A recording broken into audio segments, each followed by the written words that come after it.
मगर इस वक्त जमान पार्क में सूरत हाल क्या है, हमारे साथ मौजूद हैं जियो न्यूज़ के नुमाइंदे अहमद फराज। बहुत शुक्रिया अहमद फराज, आप शुरू से कवर कर रहे हैं। इस वक्त क्या सूरत हाल है? पुलिस का गिरफ्तार करने जा रही है या सूरत हाल इसके बरक्स है? शाहजेब साहब, सूरत हाल इस वक्त बहुत गंभीर है। देखिए 8 घंटे हो गए पुलिस को यहाँ पर मुश्किल मुजाहिरीन से लड़ते हुए। अब कुछ देर पहले हम जिस जगह खड़े हैं ये माल रोड है, उन्होंने मुजाहिरीन ने इस कदर पुलिस पर पथराव किया है, उन्होंने लाठीचार्ज जो था पुलिस ने तो किया, उन पर इतनी ज़्यादा शेलिंग की, कम से कम 400-500 फायर शेल उन्होंने मारे, लेकिन उसके बावजूद उनको कोई असर नहीं हुआ।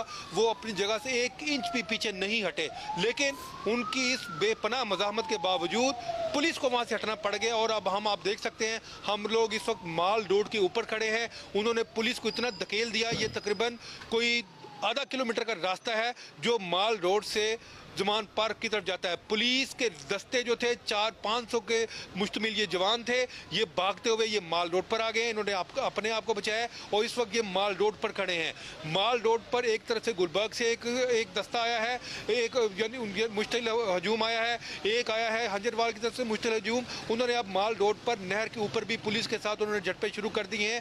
जमान पार्क तो 7-8 घंटे वहाँ पर मैदान जंग का नक्शा पेश करता रहा। वहाँ पर हेलीकॉप्टर से निगरानी भी की जाती रही। यहाँ पर मोबाइल फ़ोन जो नेट सर्विस थी उसको भी मुअत्तल कर दिया गया, लेकिन उसके बावजूद जो है पुलिस इमरान खान तक पहुँचने में नाकाम रही। हमने खुद सुना पुलिस अफसरान का, इस्लामाबाद के डीआईजी ऑपरेशन शहजाद बुखारी, यहाँ पे एक एसपी हैं सरफराज विर्क, उनके साथ जब उनके घर के करीब पहुँचे तो क्योंकि वहाँ पर जीबी के उनके गनमैन भी थे, उनके पुलिस वाले भी थे, उन्होंने उनके ऊपर गन्ने सीधी कर ली, जिसके बाद उनको वहाँ से भागना पड़ा। वो मजबूरन वहाँ से रिहाइश गाह से वो जमान पार्क बाहर की तरफ निकले हैं और फिर फोर्स जो थी अपनी जान बचाने के लिए वहाँ से भागी है।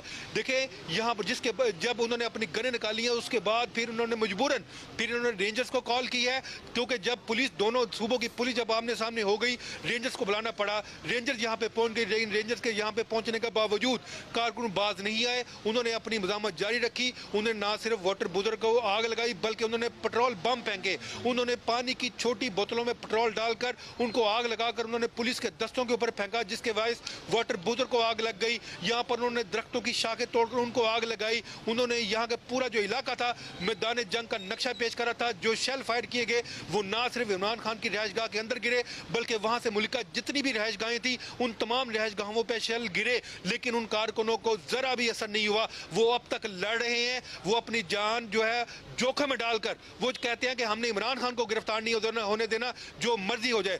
पुलिस भी यहाँ पे मौजूद है, कारकुन भी यहाँ पे मौजूद है। जमान पार्क को चारों तरफ से पुलिस की भारी नफरी ने घेरा हुआ है, लेकिन उनके घर तक जाने की अब किसी को हिम्मत नहीं हो रही, क्योंकि 4 जो कारकुन हैं वो बहुत ज्यादा मुश्तिल हैं, वो किसी को भी आगे नहीं जाने दे रहे। यहाँ पे पुलिस के पास गने नहीं है, पुलिस ने कोई फायर नहीं किया। ये एंटी राइट फोर्स है, इनके पास सिर्फ डंडे हैं, इनके पास सिर्फ शील्ड्स हैं खुद को बचाने के लिए, या फिर ये उनको मुंतशिर करने के लिए शेलिंग कर रहे हैं। सिर्फ और सिर्फ इनके पास ये हथियार है, इनके पास फायर बिल्कुल भी नहीं है, ना इनके पास गन्स हैं, लेकिन उनके पास पेट्रोल बम है। उन्होंने पत्थर फेंके हैं, उन्होंने गलेलों से पुलिस पर कैंचे मारे हैं, जिसके बायस कई पुलिस एहलकार जख्मी हुए, बल्कि डीआईजी ऑपरेशन जो थे शहजाद बुखारी वो भी जख्मी हुए। अब CCP Lahore Bilal Sadiq Kamiana, DIG operation Ifzal Kausar और दीगर पुलिस अफसरान जो है पूरे लाहौर की पुलिस इस वक्त यहाँ पे मौजूद है, लेकिन इमरान खान को गिरफ्तार करने के लिए इंतहाई मुश्किलात का सामना करना पड़ रहा है।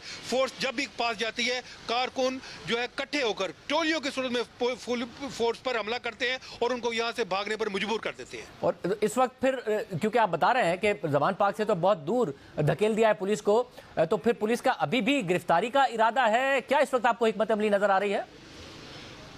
देखिए, हमें जो हिकमत अमली नजर आई है, सुबह 2 बजे दोपहर 2 बजे से ये ऑपरेशन शुरू हुआ है और अब देखिए अब 10 बज गए। हमें लग रहा है कि शायद ये इनको थकाना चाह रहे हैं। जब ये थक जाएंगे, ये बैठ जाएंगे, ये यहाँ से चले जाएंगे, हो सकता है पुलिस जो है फिर इनको यहाँ पर घेरा करके इमरान खान तक पहुँचे। लेकिन यहाँ पर जो हमें स्ट्रेटजी नजर आ रही दूसरी उनकी, वो यही लग रहा है कि उनके जो कारकुन हैं वो जो जमान पार्क में सारा दिन लड़ते रहे हैं वो तो लड़ते रहे हैं, लेकिन अब दूसरे मुकामात से भी कारकुन यहाँ पे पहुँचना शुरू हो गए हैं, जिनमें से डिफेंस है, गुलबर्ग है, पूरे लाहौर के जितने भी मुकामात हैं वहाँ से वो यहाँ से पहुँचे हैं। वो धर्मपुरे भी उन्होंने जाके पुलिस के साथ झड़पें की हैं, वो माल रोड पर भी पहुँचे हैं। माल रोड और धर्मपुरा के जो फासला तकरीबन आधा किलोमीटर का बनता है, यहाँ पर भी कारकुन पहुँचे हैं। वो चाहते हैं कि किसी ना किसी तरह पुलिस को यहाँ से भागने पर मजबूर किया जाए, लेकिन पुलिस के दस्ते यहाँ पे मौजूद है, एंटी राइट फोर्स यहाँ